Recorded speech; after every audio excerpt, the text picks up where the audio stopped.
Meaning of Dartmoor.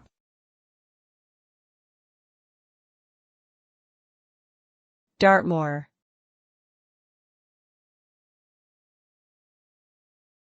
Dartmoor.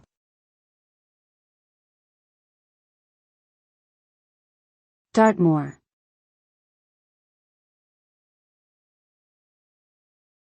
Dartmoor.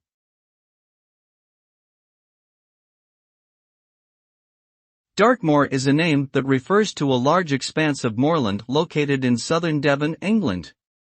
The name Dartmoor is said to derive from the River Dart, which flows through the moorland, and moor, which refers to the rugged terrain. Dartmoor is known for its bleak, windswept landscape, wild ponies, ancient stone circles, and historic settlements. It has also been the site of numerous literary and cultural works, including the popular Sherlock Holmes novel The Hound of the Baskervilles.